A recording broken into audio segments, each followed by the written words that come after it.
times. Oh, yeah. Lubbock. Ah, yeah. Hi, Brandy. We're talking without you, but we're not talking about you. You can do both. Well, since we're being recorded now, we'll behave. How are you, ladies? Good. How are you? Good, thank you. Good. What were y'all talking about? Where we're from and how we got there. Cool. Do you have a sweater on, Brandy? It's a short sleeve. Oh, okay. It looked like it was long sleeve, and I thought, where are you at? That's where I need to be. Are you here in Texas, Janet? Oh, yeah. Yeah. I'm in Dallas. Yeah. Me too. All right. Can you guys see my screen? Yes, ma'am. Yay. Okay. How was everybody's weekend? When was the weekend? Yesterday. Oh, it was good. Actually, it was my week off from online grad school. So I made sure I did absolutely nothing. And it's Nice. class started today. Yeah. How far along are you? I have, after this class, I have 2 more. Okay. That's getting close. That's great. Yeah. Do you take them one at a time? Yes, there was one time they gave me 2 at a time. And even though I'm not working, I said, please don't do that to me again. Mm-hmm. It was just Brutal. There was just too much to chase after. Mm-hmm. So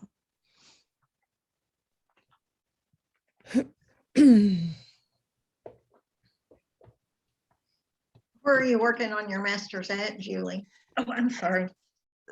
SNHU, Southern New Hampshire. Mm-hmm.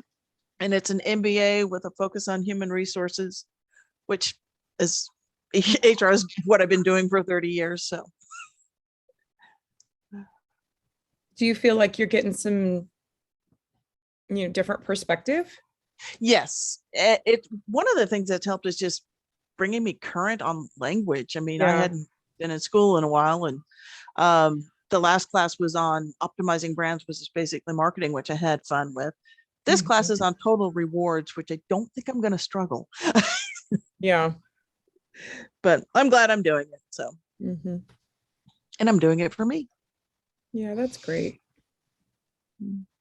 I actually think it got in the way of a job interview, a face-to-face, when she was pushing me on why was I doing it. And when I got the thanks, but no thanks, I went back and say, you don't have a degree, do you? Not, and it doesn't matter to me, but I was getting that it doesn't matter sort of thing.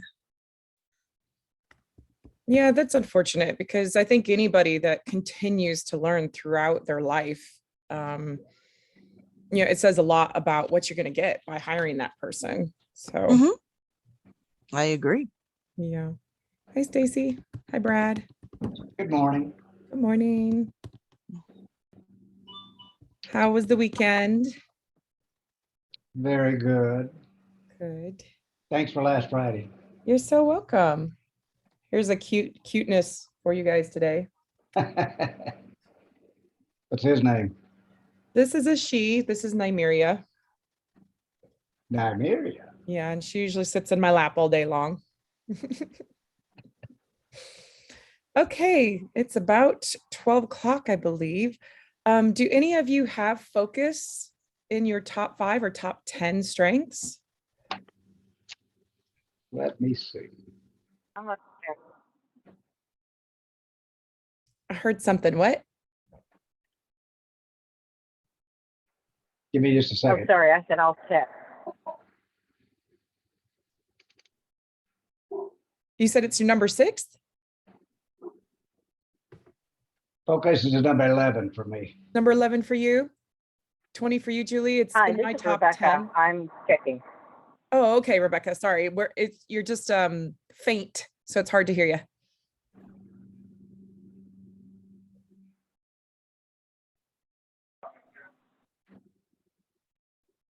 All right. So it is one of the most rare strengths. You only see it in a person's top 5 strengths about 10% of the time.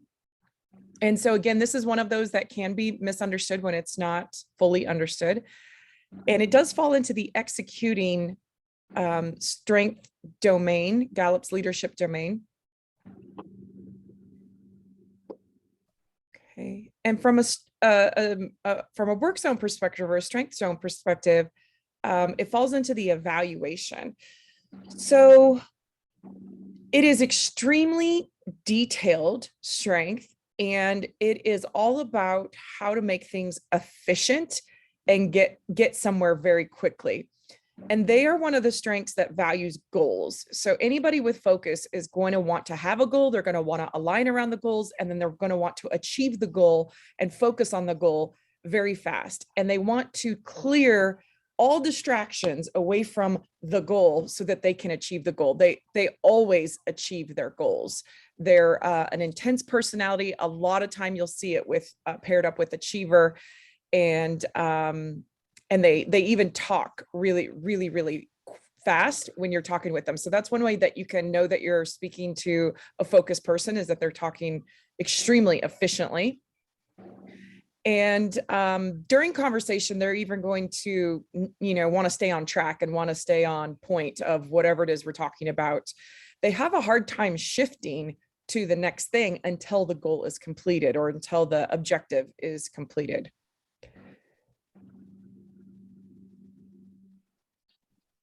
They're also someone who can work for really long periods of time. So if someone's telling you, yeah, I worked 12 hours and it doesn't really bother me, then you've got a high focus person that can just actually thrive in an environment where without distractions, they can focus in on something and get it done.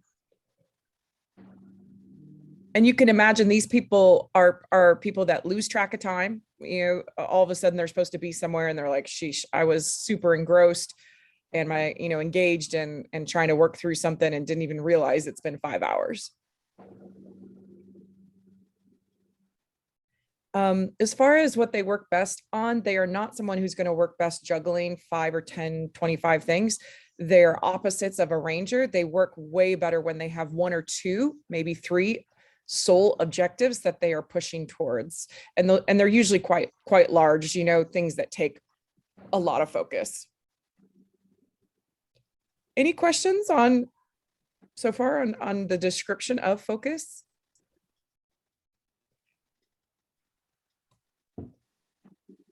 So like I said, you see them with achievers 55% of the time. That's very, very high. So, and Brad, you have achiever in your top 10 and your top 5. So, and focus is nearby. So that's a normal result. Yeah, achiever's number 2. Mm-hmm. What you don't see focus paired up with hardly ever is connectedness.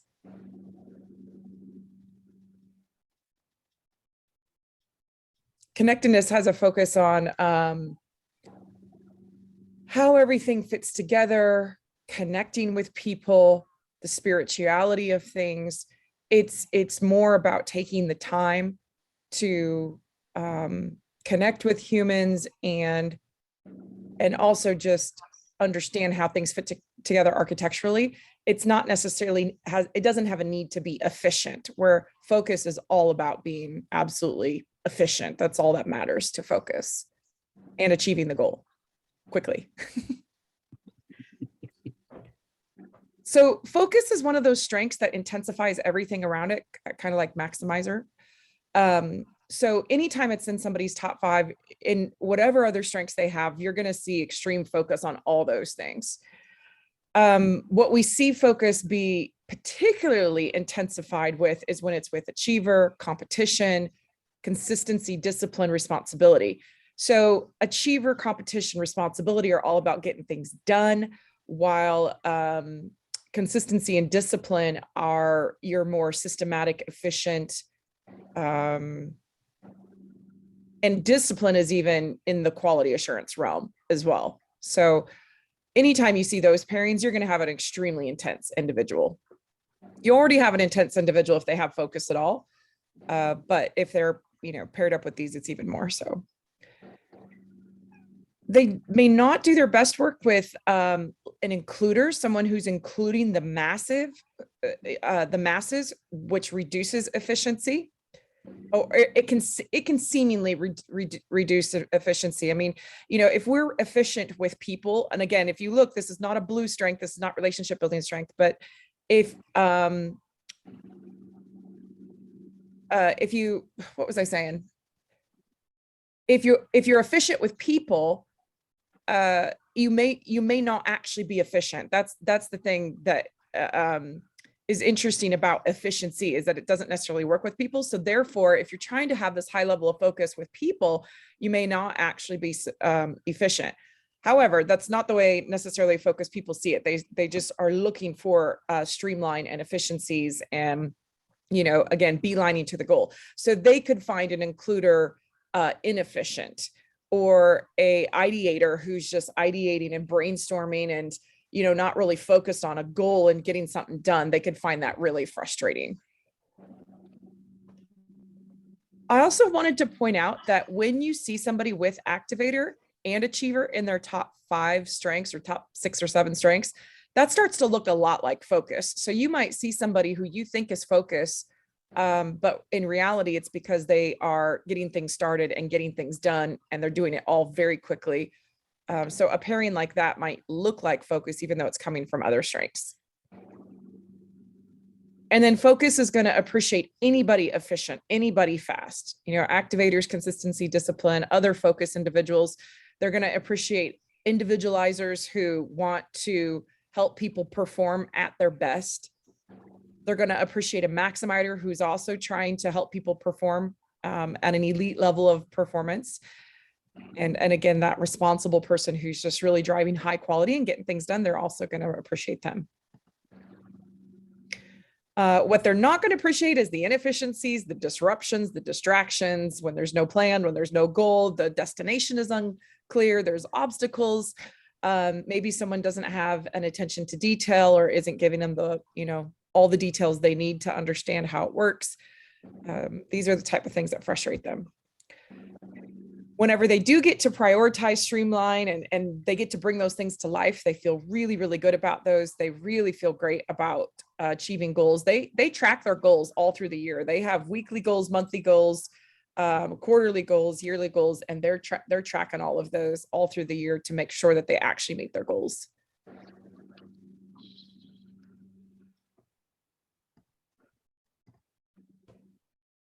Okay, so when they are in their zone and they're in the right environment and they're flexing that strength, people are going to say, wow, you never get distracted. You always get your, you always reach your goals. You really help us streamline things around here. Your processes are amazing. Your systems are amazing. You're super efficient. These are the types of things you're going to hear when they're flexing that strength. It's very welcome. And they're getting those operational efficiencies done. If they're using that strength, let's say in a relationship aspect, trying to help somebody be efficient who's not necessarily wanting to be efficient, that could be an environment where they're starting to hear some things like, you're really intense, or you're really impatient with me. They could be told that they talk too fast, that they're absorbed, that, they get this laser focus and they just can't pull them out. Or maybe they forget things or get too absorbed and they're late to something, or they're usually pretty timely people. It's just that they need alerts and alarms to remind themselves of when they need to, pull themselves out of their focus time and turn their attention, because what they do is they turn their full attention to whatever it is that they're doing in that moment. So they need little reminders to help them pull them out and pull them over to something else.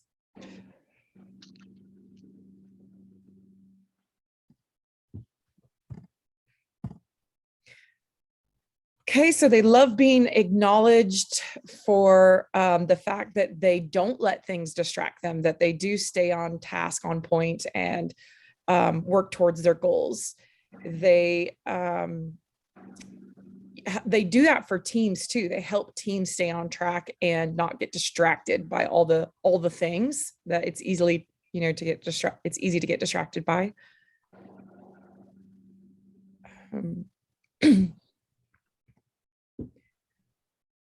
The main thing about their communication is just very fast, and they're wanting to talk about the goals and they're wanting to talk about the efficiencies on how to get there.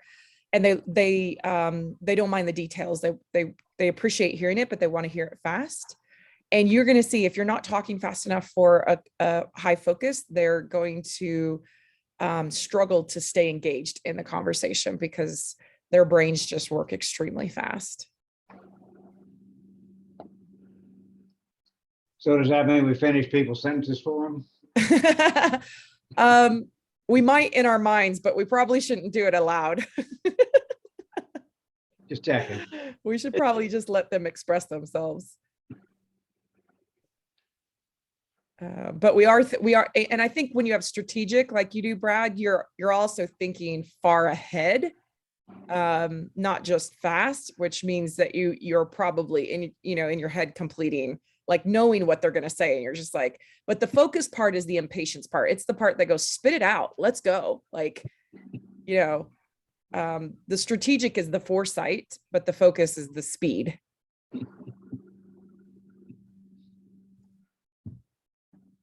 And then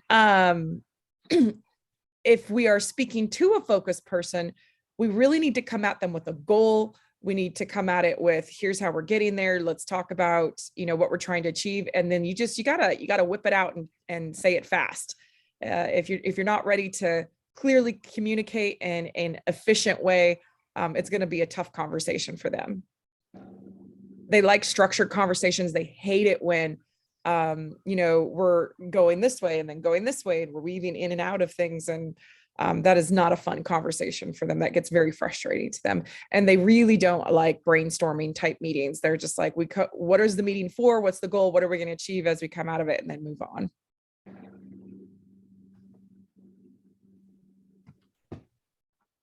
Okay, so some things you can ask them is, what is the goal? What's the plan? What's the schedule? How are we working on it? What are the efficiencies? Where are we going? They're going to respond really well to these types of conversations. And if they want to attempt to sell and influence, they can really focus on, what does this product or service do that makes it more efficient for your company? What are the savings that you're going to realize? Obviously, this is a very operational type strength rather than a sales and influencing type strength. But because people do care about efficiency so much, it can use that to its advantage when it's in a sales or influence arena. It's also really good on a project management level, saying, what are the next steps? What are our goals? Where are we all trying to go, and where are we trying to get to, and what are we going to do to get there? So it can help everyone stay on track. And if we are working with them and we're trying to figure out how to sell to them, we want to focus on expressing those efficiencies, coming up with a shared goal so that we're working together towards something, making sure that when we're talking to them, we have a very clear path of, this is what I would like you to understand about our product and service. This is what you can do with it. And just getting all that out on the table very quickly, and not trying to be too fluffy or flower it up or go roundabout. That's not going to work for them. We just need to streamline it. You could imagine a lot of engineers have high focus. Someone like a surgeon would have high focus, someone who's got doesn't want to waste time, but really just wants to, spend the time wisely, which is, like a surgeon is could be 12 hours in a surgery and just highly focused. They thrive in that. They do not, again, thrive in that, distraction type environment. If you have focus and you're in an interview, you can, share with them how you've brought efficiencies to, to companies and to departments and teams that you've worked with. And I think it's really important for focused people to, in their minds, just go, okay, what is the goal of the interview? Because interviews aren't necessarily going to be super fun for them. Interviews are not necessarily efficient. They're an exchange of ideas and conversation and discussion. But if they stay on track with the goal of the interview is to win over the person on the other side and to give them all the information they need in order for them to make the right decision, then I think they can really focus in and stay on track to that goal during the conversation. I think another thing that can really highlight is the fact that they can take on those really big long-term projects that might have some complexities and just stay focused on it until the goal is met. They're very resilient about that. They do not let up. They persevere until they have finished the goal. It's almost obsessive, right? It's really all they can think about until they've actually completed it. And yes, they do need a breather between goals. So set goals, achieve them, and then take a breather, and then do that again. If they keep setting goal and goal and goal, they get super burnt out. By the way, Connie has high focus. I think she has focus in her top 5. Okay. Yeah. That makes sense. Yeah. Do they speak quickly? Do they zero in and have laser focus on things? Do they seem to know exactly what their goals are, what they're trying to achieve? Is it hard to dissuade them when they're pursuing something, or even hard to get their focus or turn their focus towards you if their focus is elsewhere? These are some things that you can notice about people to understand if they have high focus. And again, a way to really engage a high focus is to understand what their goals are. If you can contribute towards their goals, they're all about you. But if you're not helping or working towards their goals with them, it's hard for them to stay interested or engaged in.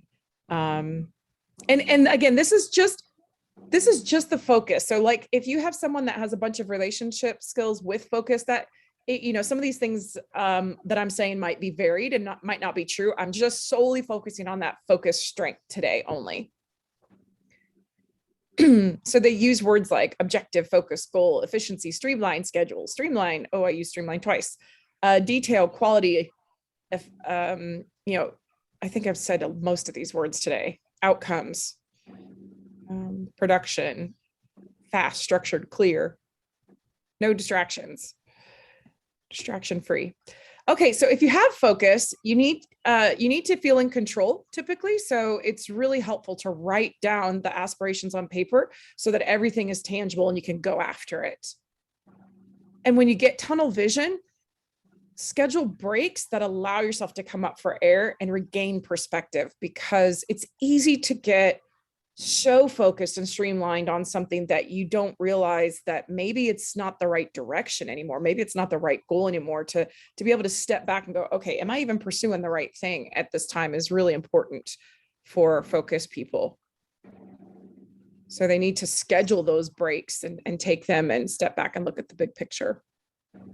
Because they get ultra focused on achieving a goal, they may neglect other areas of their lives temporarily while they're finishing up a project. So they need to put processes in place to make sure that they're not missing important events or moments. So like, for example, if I'm working in the garage and I'm working on a card, I'm putting a car together and I'm ultra focused on it, I'm trying to get it finished, but I also have a wedding that day. You don't want to miss the wedding just because you're really trying to get it done and you're not able to.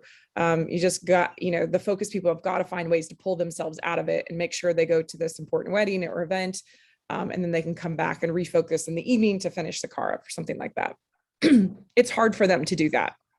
It's really hard. They want to start something, complete it, and then switch over to the next thing, one at a time. Partnering with people that help them see the big picture and provide them with perspective is great for them. They also, like we said, they speak faster than most. So we do have to, as a focused person, go, okay, am I speaking too fast? You guys can hear me do it a lot of the time. I speak way too fast sometimes in here, and I have to slow it down and say, okay, I just don't need to speak this fast for most people. Only 10% of the population wants me speaking that fast. So it's focused in your top 5? Oh yeah, no, not top 5, but top 10. Top 10 for sure. And then, embracing when others are thinking and acting and talking less efficiently is important, because, a lot of times when people do slow it down, it's because they're thinking hardcore and they do have perspective, and they're bringing up important points that the focused person might have missed because they were moving so fast towards their goal. So I think that's just getting some maturity around that focus, going, sometimes it is efficient to slow things down. They also may work faster than most, which could be intimidating to other people, especially during collaboration. So it's always important when you're working with a manager, with others, to just reiterate that we're on the same team, we're working together. I may work faster than you, but that doesn't mean I don't value what you bring to the table.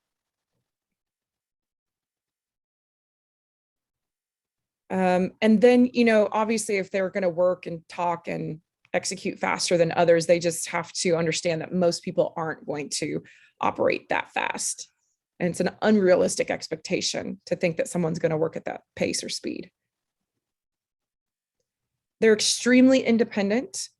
They don't need any supervision to move things forward. They just need the goal. So it's important, like when working with others, to align on those goals, share the goals, talk about the goals, and revisit those goals periodically, weekly, monthly, quarterly, to just stay on track with everybody. Obviously, they want to, they're going to be at their best setting goals both at home and at work. They do that naturally. Okay, and I think the last point's really important. When their attention is elsewhere, people can feel really neglected and unimportant.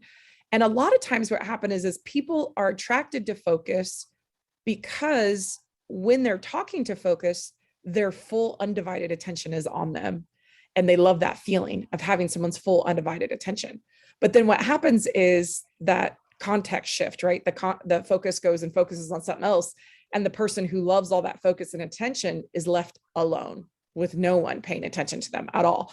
So it's a really tough balance. And the focus person can help this by saying, hey, I'm going to give you my undivided attention for this chunk or block of time, but then I need to go focus on this other thing for a while, but then I'll be back and I'll focus on you again at this point in time, which helps the other person get some independence and say, okay, great. So I get your attention and I get some of your focus. And then when you go and spend time elsewhere, I can get something else done, but I know you're coming back. It doesn't feel like you've left me forever. Okay. A few more considerations is to block time on the calendar to exert long stints of energy, because I've noticed, especially like executives who have focus, they're not getting enough focus time. They're being pulled in way too many different directions and it's not fun for them anymore. So if they want to stay in executive level positions, but they have a high focus, they need to just block some time on their calendar to really be able to focus in on something and not be interrupted.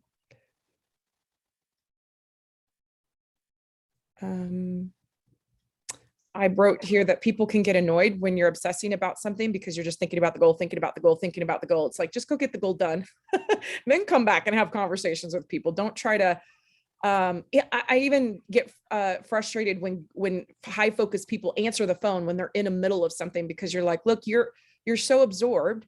Why do you even have your phone on? Like, just shut it off and finish what you're doing, so that when you do talk to someone, you're focused, instead of, you can feel the distance. You can feel that they're not there. They're just somewhere else. So, when I experience that, I say, hey, why don't you finish up your goal? Call me back when you're done.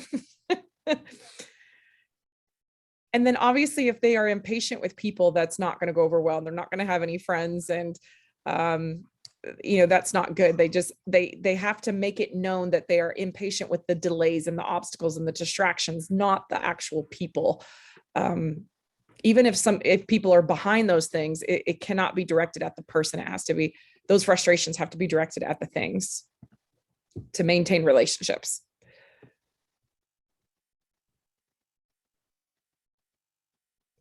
Okay, so when focus is working with others, there's lots of things they can bring to the team. They can offer to align the action and goals. They're great at goal setting.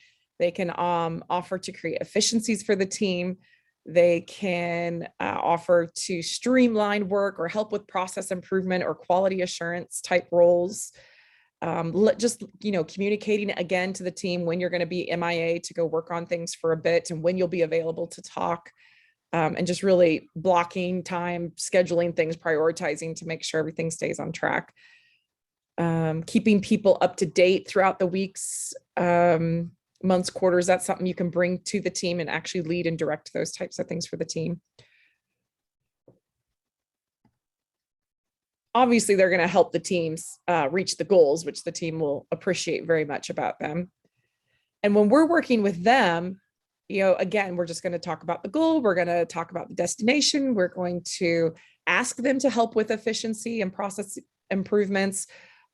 We are definitely not going to get in their way when they're laser focused on something, but we are going to let them know that we need to talk to them at some point and to get that scheduled on their calendar so we can get their full undivided attention.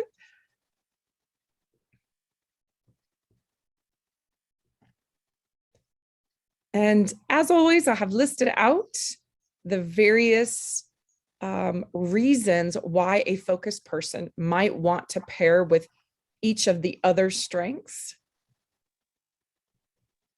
And really what I did when I wrote this up was to just put everything around the goal so that this would really engage a focused person's brain, right? If they get to use a particular strength or leverage someone else's strengths to reach a goal, they're going to be more interested in that person and what they bring to the table.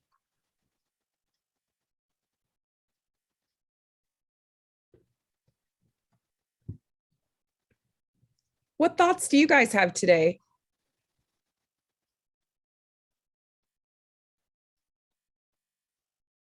Do you know someone with high focus? It seems like it's everyone but me. How are you, Chad? I haven't seen you in a while. I'm fine, and yourself, along with everyone else. I hope everyone's well. Good. Was that your includer coming out? Absolutely, absolutely. That's it. Apparently, I can't help it. Where's your focus? Is it pretty low? Very focus is number 27 for me. Yeah. Just like, I saw that includer and focus. They don't get along. Well, they don't work very well together. They can. They just have to have an understanding of one another. They have to understand that inclusiveness is actually efficient on the relationship building side, where focus might not be, but inclusiveness when you're trying to reach a goal or, build a system might not be efficient. So it doesn't mean they're not going to get along at all, but they do have to understand what each is bringing to the table and figure out how to work together effectively. But I did see that with context, which is my number 1, and communication, my number 5, they can pair well. They can, because they're both high quality assurance. Yep. Now, context is a little bit more like just think about it, not do anything about it. So focus could get frustrated with that. And context usually likes to sit there and provide the full context, and focus doesn't have time for that. They're like, oh, good God, let's go. Like, give me what I need. Yeah, we need a couple bullet points and then move forward. So yeah, there could be some frustrations with each other, but again, wherever there's frustrations, there's also a benefit to be had, which is focus is skipping the context, and they might need some context, where context just wants to talk about the history of something and maybe not get something done. And the focus is like, let's get something done about it. So they could end up being really good partners too. Good. Okay, so if you're a focused person and you have relationships that you're engaging in, things you can streamline and make efficient in the household are really helpful, right? We don't want to point that at the person, but we could streamline the finances or streamline the technology in the household, or some of the other household functions. We could create those shared goals and, work towards them together. In conversation, if someone's kind of getting off track, then you guys are having a tough conversation, the focused person can gently bring it back together and say, remember, this is what we're trying to accomplish, or this was the problem. So let's stay on track here to try to resolve this, and, one at a time. I know somebody with high focus who was partnered up for a while with someone with ideation and activator. So the person was just activating ideas, shoot, shoot, shoot, shoot, shoot, shoot. And the focus person was so overwhelmed. He was like, I can only accomplish one goal at a time. What's the top 3 of those that you just, spouted off? And I'll go take one and go work on it. They just don't do well with a lot, let's say. And it says that here, let your partner know that you work best with a few well-defined demands rather than many. One of the things that I find for myself fascinating about studying strengths is that although we don't have some of these things innately in us, we can learn from each one of the strengths.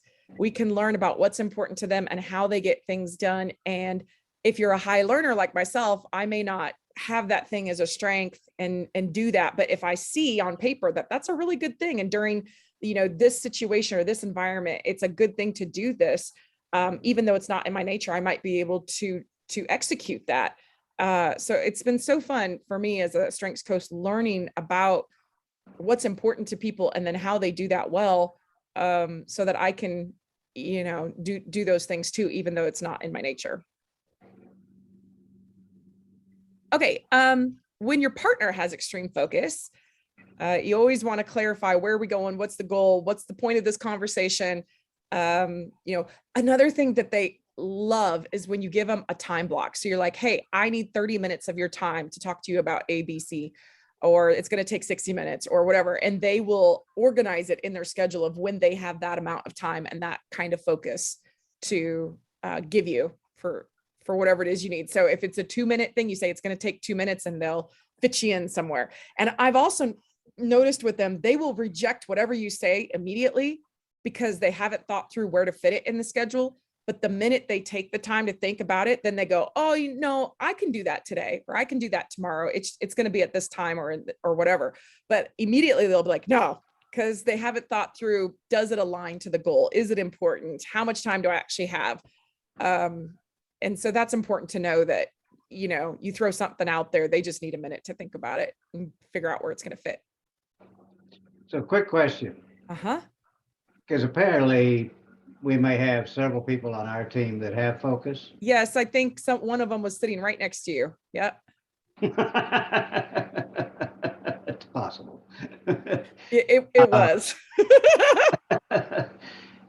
When you've got several people that have focus together, is that create conflict, or is that highlight everything gets done? So it depends, because if everybody has different goals, it can be frustrating.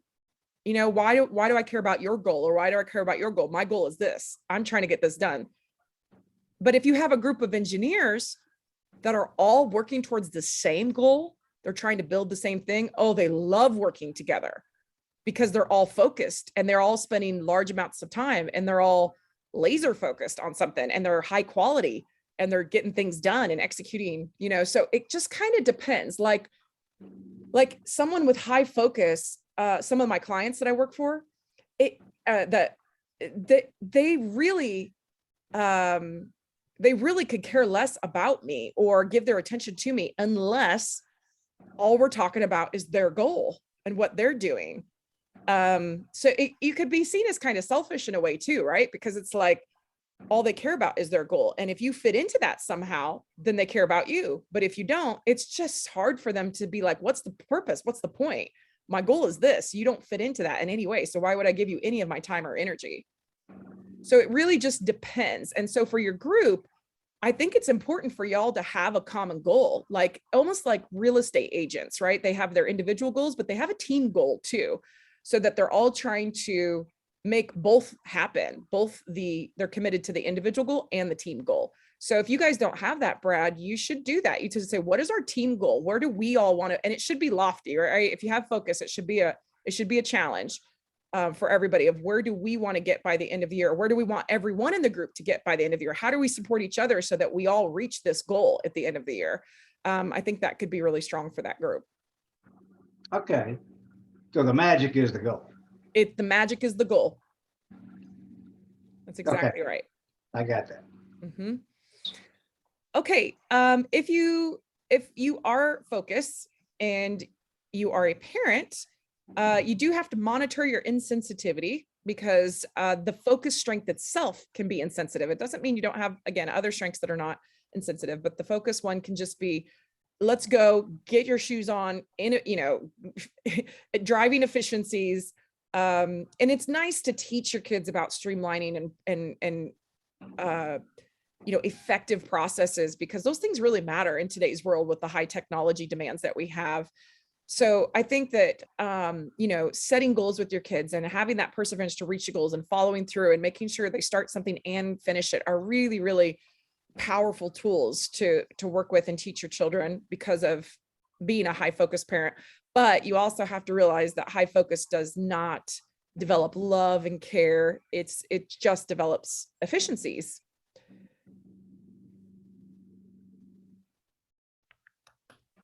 See if there's anything else to point out on here for you guys. Oh yeah, and of course you gotta, do those time blocks, both for getting yourself the time that you need to focus on other things and the time to give to your kids to focus on them.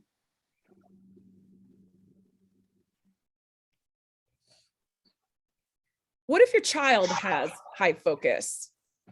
We want to empower their independence, show them where they can create efficiencies, help them learn those tools and methodologies, and, help them get introduced to systems, and, set down and help them write down goal planning and then track it and measure it so that they can feel like they're accomplishing their goals. Like, these are things that even at a very young age, these children are going to be drawn to and want to do. And the more that you help give them the tools to be able to do these things sooner rather than later, the more that focus strength is going to be developed. And they're also going to feel really good because they're accomplishing their goals.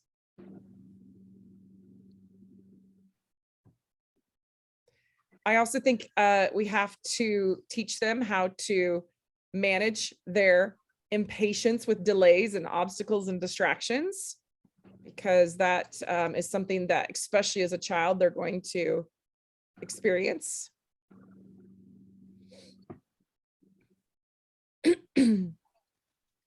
And these are the kids that are going to get really overwhelmed if you throw a lot at them. They're the ones that need to write down the list, write the priority of it, and then just tackle one at a time.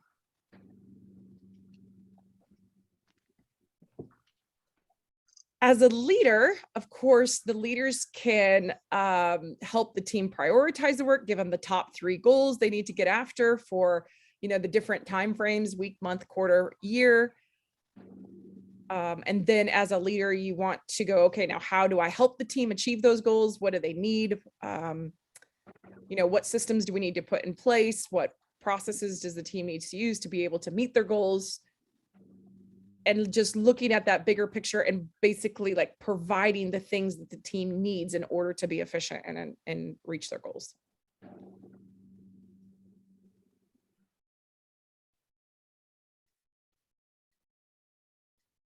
And I think it's important for leaders to help the team understand that when they bring an idea, the ideas are really welcome. The suggestions are welcome. But if it's not aligned with the goal, it will probably get shelved and set on the shelves, tabled, set in the parking lot, whatever one you want to use, because in that moment, that leader will find just accomplishing and finishing the goals that they started first before moving on to the next thing more important.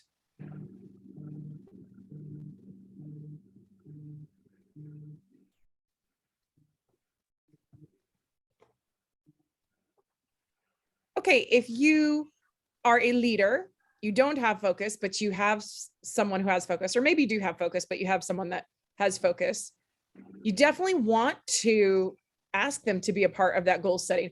And by the way, if you have a leader who has focus and then you manage someone with high focus, they get along pretty good because they're so focused on the same things. But also, you may not give that person the opportunities they need because you're doing those things. So that's a tough balance, because you want to use your strengths and do those things, but you also need to enable the other person and empower the other person to use their strengths. So it's like, how do I, if I'm setting the goals, how do I, help that person set goals? Well, maybe they don't set it at an entire team level, but maybe I can have them help me set it at some other level so that they get to use their strength and I'm not overpowering their strength. So is that where individualization may be a benefit? Individualization is going to be great as a manager to any team because they individualize whatever anybody needs on the team, personalizes it, customizes it, so that that team member has what they need to be effective. What I'm kind of alluding to is, like, let's say you have focus and individualization, and you individualize, but you are also like, you want to set the goals. You want to do goal planning. You like doing that. So you're the one doing it on the team because you're the leader, you're the manager, you get to do what you want. And so you're setting the goals and leading the way and creating the systems around that. Well, the other focus person might be like, well, I want to do that too. Like, I want to do everything you're doing because that's what I'm good at. And the leader's like, yeah, but that's what I'm good at. And I'm the leader. It's a tough balance, right? To say, well, okay, how about you take on these and set the goals for these things, and then, you know, create these efficiencies, and I'll do these ones and we'll work together on it, versus it having to be one or the other. That's the pitfall that a focus leader has to be aware of when they're working with another focus individual, because they're going to want to do the exact same things.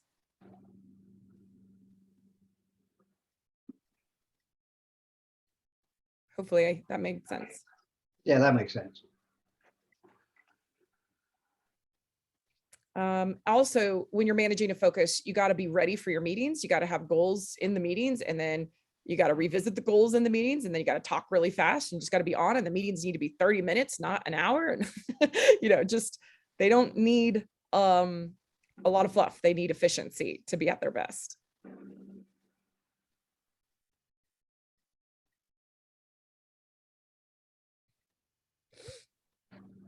Okay. What about if you're a person who doesn't necessarily have focus, but you're working for somebody, a leader that has focus? You will want to proactively share your progress towards goals, especially if you can show them like a little line that shows, you know, how close you are to meeting the goals, and when it's expected to meet the goals. They thrive on that kind of stuff. You know, even if you do have ideas and suggestions and recommendations, really think through if they are aligned with the goals, and make sure you're just bringing the ones that you think are aligned, because otherwise they're going to get shelved. They're going to be set to the side. So it will be a inefficient conversation, which the leader won't appreciate.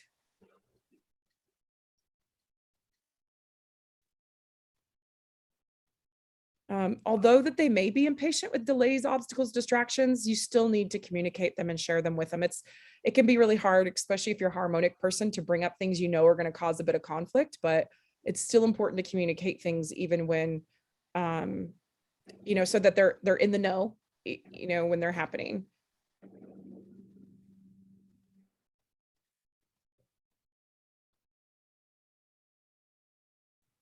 If your leader is seemingly independent and sensitive, has curt, I think I wrote curate there. It should be curt. How do you spell curt? Anybody know? Curt conversation, curt communication. I think it's C-U-R-T. C-U-R-T. I think. I think C-U-R-T is correct. Let's change that to curt instead of curate. Curate conversation.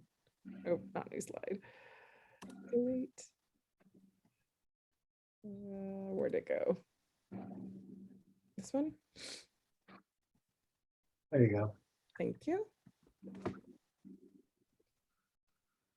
Okay. And also they're, you know, these managers, they appreciate detail. So bringing a certain level of detail. It's crazy, right? They like detail, but you got to talk really fast through the detail when you're talking to them. Okay.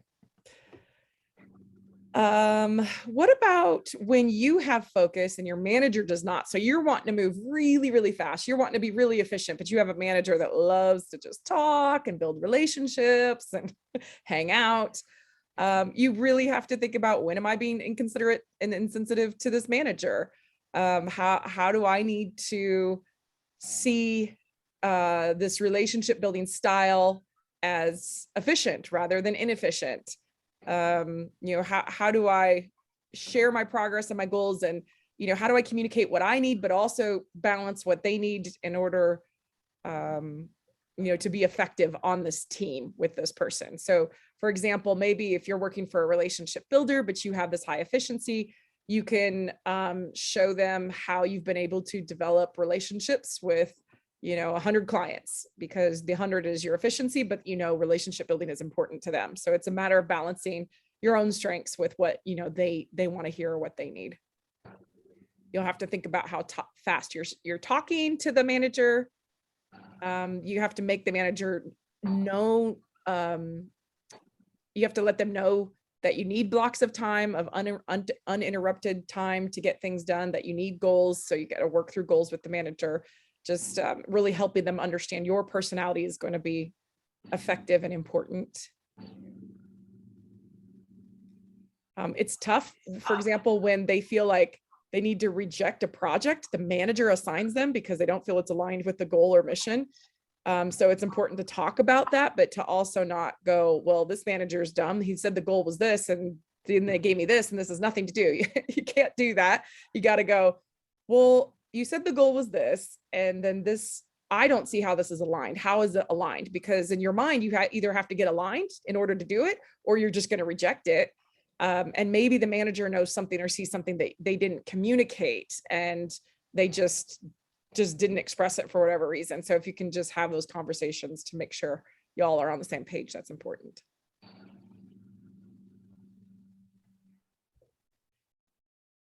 Okay, if you're a coach and you have focused individuals, again, they're going to want time blocks. They're going to want to set up a schedule. They're going to want goals and clear destinations. They're going to want checkpoints.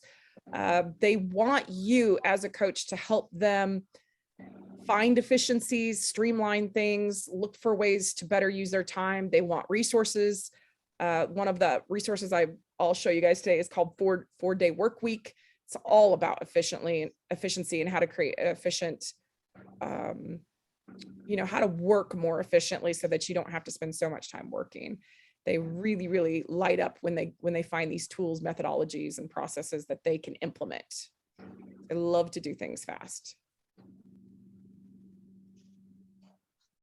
And I think a big part of working with Focus as a coach too is just to help them understand that it is a process strength, it is an execution strength, but it's not a relationship building strength. So then to help them navigate relationships with that strength it's been really helpful to them. And obviously, if you are a coach with Focus, you can bring all these lovely things to your client's world, because your client is coming to you for structure. They're coming for you to get help with goals. I think one of the toughest thing for Focus people, though, is what happens when that client is not doing their work and taking the actions and getting stuff done. I know the coaches that have Focus get frustrated with that and say, well, if you're not going to do this, then why are we even doing it? Which is actually not a bad thing, to be a little impatient with people who are paying you to get a job done, to say, look, this is a collaborative effort. We sit here and we put these goals together and we put the action items together, and then you're supposed to go do them every week. And if you don't, then how do you ever expect to, reach your goal or your achievements? So maybe what we did last week didn't work, but let's change it up. What do we do this week so that you actually get some of these done and take action on these? How do we create the motivation or the space, or what's wrong, right? Why didn't that happen last week? That's important to work with others on when that's happening. But it can be very frustrating to the Focus person. They would much prefer to work with a high performer who just needs the substance, and then they go get it done, and then they come back and they need the substance, and then they go get it done. That's much more rewarding for a Focus personality, which I wrote here, work with top performers who do not need hand-holding.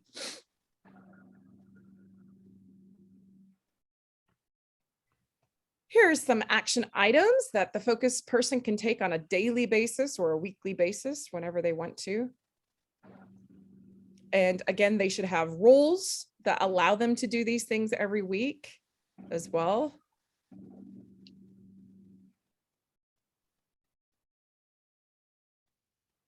Do you guys like working with focused people, or do you not? What's your thoughts? Have you had conflict with them? Have you enjoyed them?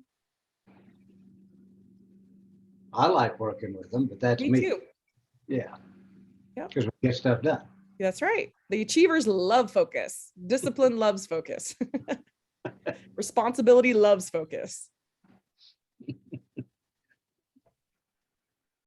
Yep. That's number 2 and 3. So Mm-hmm. Okay, so if someone doesn't have enough focus, right, they could experience incompletion, low quality, unattained goals, distractions, getting off track, no goals, lack of drive. They may come across as apathetic. If they're excessive on the focus, they could ignore people, they could cause neglect, they could be insensitive, impatient, critical, unempathetic, overly focused on negative stuff, could have strained relationships. So where we're trying to get with focus is that they are efficient, their goals are met, they're streamlined, time spent is on priorities, and the quality is high. So whenever a focused person is questioning, am I using too much focus, not enough focus, or is it the right area, or is it not the right area? Is it the right relationship, but not right? They have to look at this and go, what's going on? What zone am I sitting in, and where do I need to get to?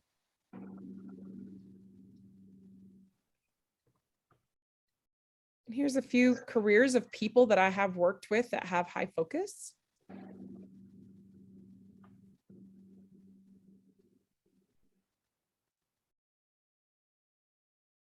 What about you guys? Anybody else fall into this? Do business owners typically have focus? No, Oh, really? because business owners have to wear how many hats? 88. Yeah. High focus hates it. Interesting. Now when you get focus achiever, yes, because achievers are really, really strong business owners, and that's 55% of the time you're going to get focus and achiever. But just focus by itself does not actually appreciate all the hats they have to wear. That makes sense. Yeah. Okay. Couple of books, High Focus, like 4-Hour Work Week, Lean Startup Methodology, Traction, which is the EOS book.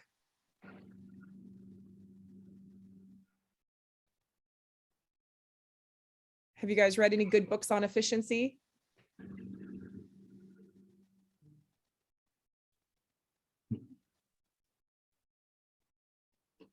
It's so funny because my brother has high focus and he has like 25 books he could list off on this.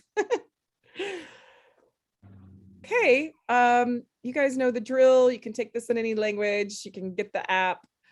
You can look up YouTube. You can join my Strengthology Insights web application for $12 a year to get all kinds of additional insights. This video will be posted, this recording will be posted on YouTube for your reference. I'll post the slides on LinkedIn as soon as I can. There's books out there on strengths.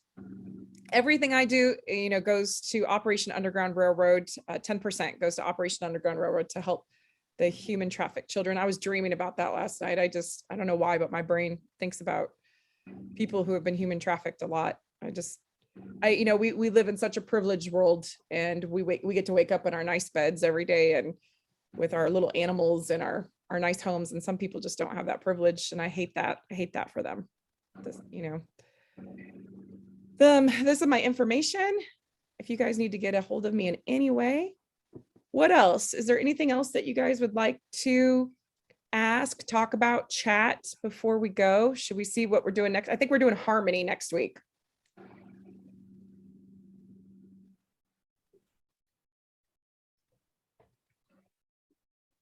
You guys sure are quiet today. It just means you covered it all. Well, we do cover it from like every angle, so it's a lot, but hopefully by the time you guys are through all those slides and all those perspectives, you kind of get how you need to work with a focus, or if you have focus, how you could work. Yeah. Julie, Stacy, Yes, ma'am. Janet, you guys You're have just anything? efficient. You're just so efficient. Okay. Well, thank you so much for joining. Next week is Harmony. Again, feel free to invite anybody who may be interested in these sessions, to learn about the various strengths. And we're getting down to the wire. We just have June, July, and I think 1 or 2 of these in August, and then we'll switch it up and we'll do something else after that. Thank you. Thank you. You guys are so welcome. Thank you for coming. Have a wonderful rest of your Monday. You're welcome, Stacy. Thank you. Take care. You too, Brad. Talk to you later. Okay, Bye-bye. back.